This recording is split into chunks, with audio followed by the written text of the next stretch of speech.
Morning, everyone. Today we're joined by Ellie Pinches from the Royal Meteorological Society. Hi, Ellie. Hiya, thank you very much for having us. And you are the education or one of the education officers. Do you want to talk a little bit more about your role? Yes, so I am one of the two members now of the education team at the Royal Met Society. And we essentially do everything to support teachers and anything in the curriculum in terms of formal education and anything climate science or climate change and weather related. That can go from creating teacher resources, but also to going into universities and teaching the teachers who are getting ready to go out into schools, and giving them a bit of background into weather and climate. Cool. And so today we're going to focus on this climate literacy survey. Do you want to talk a bit more about what it is? Yeah, so the best way to start off is probably to address what climate literacy is. So climate literacy doesn't have a universal definition, but we do know some things about it. We know that it isn't just restricted to climate science literacy, so that looks at what's happening physically and chemically in the atmosphere. It extends to other stuff, so we look at actions and solutions. Um, and yeah, so the broader impact of climate literacy. Um, the key thing is that we want to teach it without introducing any climate anxiety or reducing the amount of climate anxiety that students have. With that address, let's go back to the survey.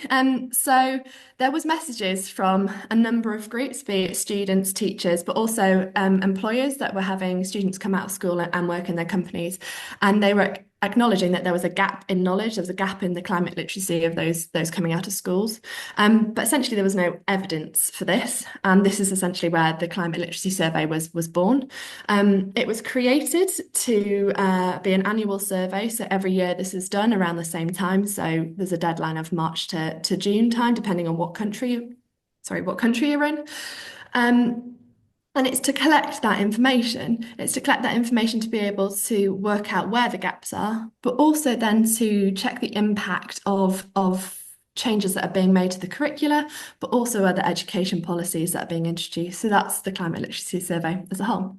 Cool. And then so last year was the first one in England, and it was a joint. Was it so funded by the DfE, but it was Ipsos and the Armet Society. Is that right? Do you want to talk a bit more about Yes. last year's? Yeah. So last year actually was the second Okay. one, but it's the first time it had a big impact. And yeah, so it was very much driven by ourselves and Ipsos. So in terms of creating the questions, it was a joint process. So the questions themselves were created by us and also using eminent climate scientists. We didn't want it to be curriculum led, and therefore we brought in those external opinions and thoughts. And then once we had the questions that we had created, Ipsos then did cognitive tests on those. So to make sure the questions made sense, to make sure that we weren't using words that the students at that age would understand, and essentially make sure they couldn't be misunderstood. So the process was very much a joint process with both. Ipsos were the ones that used to do the analysis and the data and the reports from it. But yeah, this year is the first year that we have done it independently. The DfE no longer funds it, and therefore we don't have the funding to have Ipsos help us in getting the survey out and doing the work behind the scenes. But I guess one of the benefits of not ha being tied to the DfE means that you've been able to evolve some of the questions, and also is the reach a bit broader. So there's now Scotland and Wales and can be involved. Yes, exactly. So we have been able to have a couple of tweaks to questions, but really not many because they were so well tested previously. And again, if we change them too much, we can't then see the change over time. We've hopefully created the questions when we went through the initial process to make them as relevant now as they could be, say, in 10 years, and hopefully be using the same survey and see the differences. Okay, and then so in terms of data processing and analysis, I mean, you've said that it was slightly different last year, Ipsos did it. I mean, what's the intention for this year's survey? How is the data going to be processed and analysed? So essentially, the processing will be very similar. We'll have to do the same checks on the data and we'll be producing the same sort of results and graphs that they have done previously. However, in previous years, we've not really had enough respondents to break down the results into looking at maybe differences in region or gender or other sort of variables. This year, with the introduction of the fact that we are involving Northern Ireland, Scotland, and Wales, we'll hopefully be able to look at it not just in terms of region of country, but also just countries themselves and seeing the differences between the countries. I wondered, so one thing that's been talked about of last year's survey is, in terms of a sample size, it's relatively small compared to the population. I wondered if you could talk a bit more about the statistical significance. Is the uh, other results from last year, can we read into them in terms of what they show?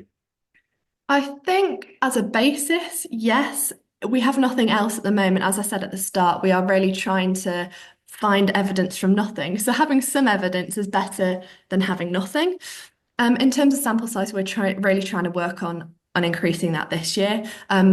The fact that we're introducing three more countries than we did originally is going to lend itself to having more respondents because more people are going to be aware of it. But it is something we need to look at, and hopefully, as the climate literacy survey becomes more well known, we'll get more respondents to improve that sample size. But I think at least having something is better than nothing, which we had 2 or 3 years ago. Yeah, and I guess, like you said, previously it was just anecdotal that teachers or academics would say, oh, I've experienced this. This now is saying, look, there at least is some data. What about last year's survey results then? Is there anything that kind of an interesting message? I know there's a really good bullet point summary list on the RMET website, and that's a good place to go. And I know Meryl from our team has made a bit of a summary video as well with some of the graphs from it. But yeah, are there any key themes that come out of last year's survey? Yeah, so if you do want the full results, definitely go and look at the report on our website and the video.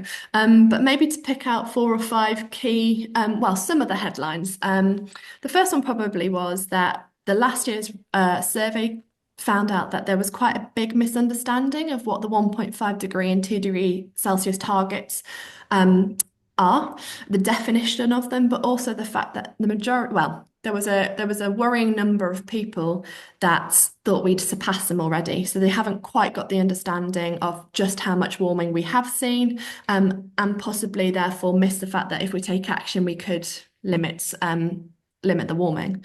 Perhaps related to this, one of the other headlines was the fact that again another concept was misunderstood, and that's net zero, which again is concerning. Net zero is included in so many communications.